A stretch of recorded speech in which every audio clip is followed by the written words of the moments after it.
Williams. Williams opened with a flurry of non-stop activity. In the middle rounds, Margarito grew much more determined to fight back. Good hard left to the body by Margarito. Williams fires back a four-punch combination. Margarito taking all of this very well and continuing the throwback. With the scorecards narrowing, both fighters stepped on the gas in the late rounds. Big left-hand uppercut by Margarito. Williams keeps throwing. Margarito thinks he's done some damage.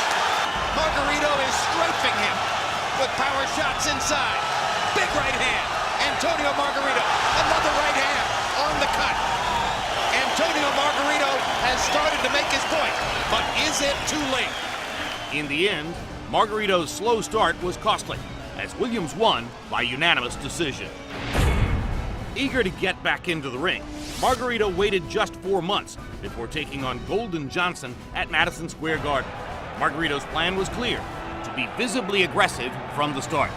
Much more vigorous punch output here in round one by Margarito than was the case against Paul Williams, and already he has dug some major body shots into the gut of Golden Johnson, and he backs him up with uppercuts, and he knocks Johnson painfully down.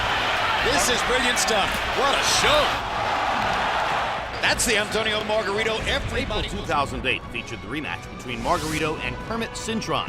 Eager to avenge the only loss of his career, Cintron began quickly. Hard right hand by Cintron, and another. But the fearless Margarito would not back down. Trying not to give Cintron any room to breathe. Uppercut snaps Cintron's head back. Left hook lands. A flurry of punches from Margarito, body and head. And in round 6, the determined Margarito finished his man. Body shot. He's reacting as though he's really hurt. Another body shot knockout. This was a tremendous left-hand shot to the body. And very often, it finishes fights. July 2008, Margarito's biggest night was finally here. A fight against undefeated welterweight champion Miguel Cotto. Many experts predicted it would be the fight of the year, and it did not disappoint. Cotto lands the right hand and holds it up for the crowd to see. Miguel Cotto looks very sharp, very quick in the early going. Now the left uppercut from Margarito, and he steps in the corner and fires away. Now Margarito gets the space he wants and eats an uppercut for his trouble, and smiles at Cotto as if to say, all right, now we're fighting. Cotto landed some thudding blows and boxed brilliantly early, but Margarito was unfazed by Cotto's best shots. He promised violence. You're getting violence. Margarito was constantly coming forward, and his relentless pursuit wore down the welterweight champion. Cotto's badly hurt by a series of Margarito uppercuts. Cotto is in trouble along the ropes. Margarito stalking and stalking. A hard right hand by Margarito, and he lands another uppercut. Cotto trying to get a rest. A brewing classic in Las Vegas. An exhausted Cotto had no answers for Margarito's size, power, and non-stop pressure. And Cotto goes to a knee. Succumbing to the pressure, and that knockdown could ultimately be the difference in the fight. Cotto getting beaten up by a bigger man. He's exhausted, and it's almost over. The punishment has accumulated to the point where Cotto has nothing left. And Evangelista Cotto's going to throw in the towel, and Antonio Margarito has the victory he's been waiting for all his life. January 2009, the red-hot Margarito met ring legend Shane Mosley. Moments before the fight, Mosley's trainer Nassim Richardson objected to a wet substance coating a pad inside each of Margarito's hand wraps. Margarito was ordered to re-wrap both hands. Once things moved inside the ring, the story was all Shane Mosley. Huge right hand by Mosley. One of the best shots of the fight. Tremendous right hand. And a second straight flush right hand. And a third straight right hand. Antonio Margarito, a 4-1 betting favorite, is nowhere in the fight so far. It was clear Margarito was not the same fighter who had defeated Cotto 6 months earlier. Good left hook by Mosley. That was a knockdown. He went into the ropes. And there's the knockdown. And Margarito looks like a beaten man. Wobbling on his feet.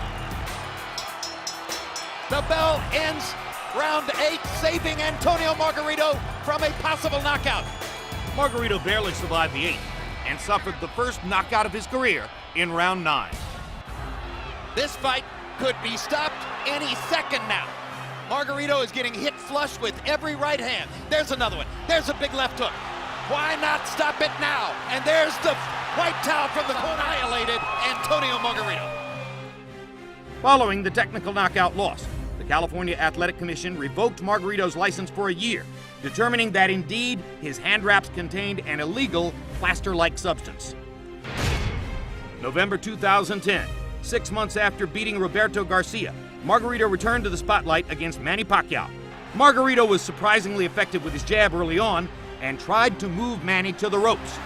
First 3 rounds, Margarito's jab is bothering Pacquiao.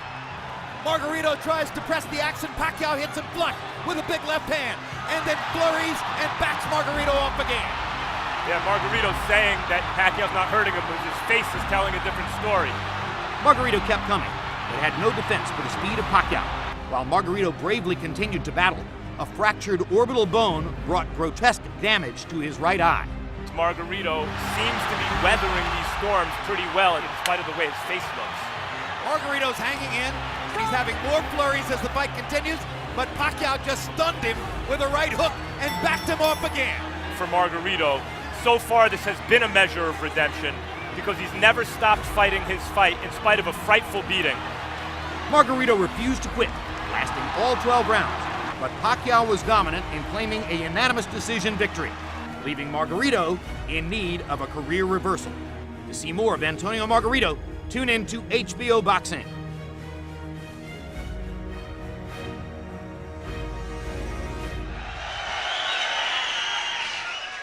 Now the problem is here, Jim, we don't know enough about. We know the record, which is very substantial, and the fact that he's never been knocked over, Leandro. But we don't really know what.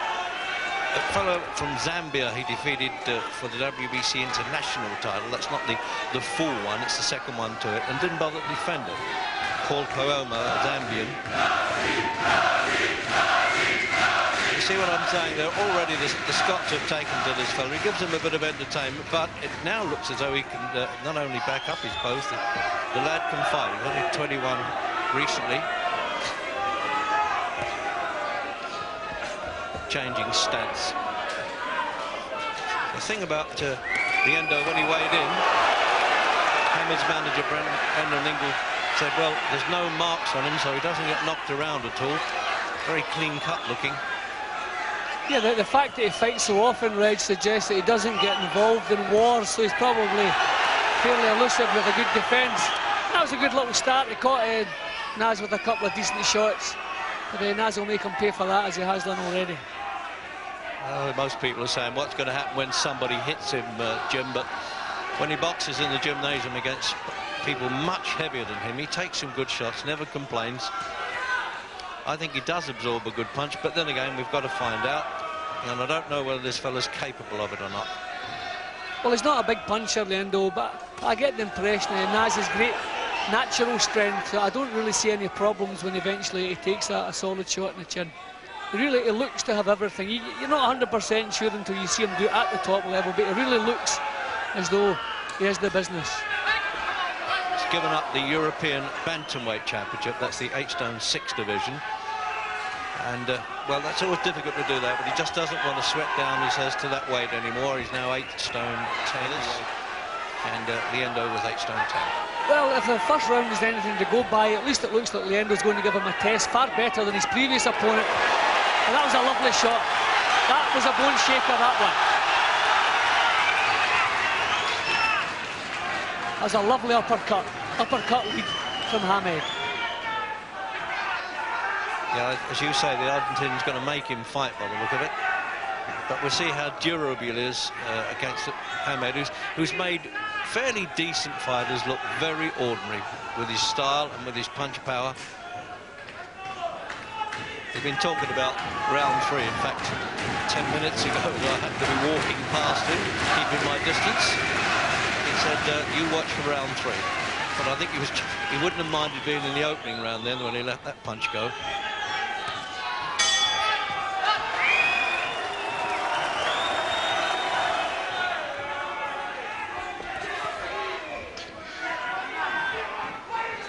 apart from these sort of cobra-like skills that he's got, Nazim Jim, he's physically well built, isn't he, for an 8 stone 10 fighter? Yeah, he's got very strong legs. That's one of the reasons I believe he'll come up at least a couple of weight divisions. Very strong looking legs, and that's obviously where his punching power comes from.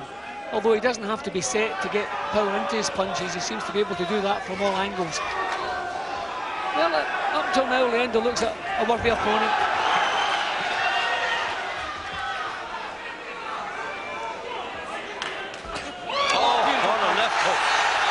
No control of his feet. I mean, he really planted that with a champion's skill there. And he's going to stop this by the look of it, the Belgian referee, because this fellow's legs have stiffened on him. Now the referee should stop that, Reg. Yeah, he's over. That is the best punch I've ever seen you throw, the left hook that put him down first time. Now I can tell you my power is extraordinary. I was just lining him up there. I knew he's dropped his hand. The hook is coming up now. Look, it's just there. Oh, what a beautiful shot. This hook here was just awesome. It was just there. I mean, the shot was just a great shot and it took him out completely. I just hope he's nice and safe. มวยคู่นี้นะครับถือว่าอายุน้อยทั้งคู่นะครับคุณเทพิทักษ์สำหรับซูเปอร์บอลนั้นอายุปีนี้เพิ่ง 22 นะครับเพิ่งจบปริญญาตรีแต่เอ็นกาบี้หรือว่านากาบี้นี่น้อยกว่านั้นครับเหรอ19หรือครับเด็ก19เมลเบิร์นนี่หน้าตาอย่างนี้ครับอายุเพิ่ง19 ปีนะครับ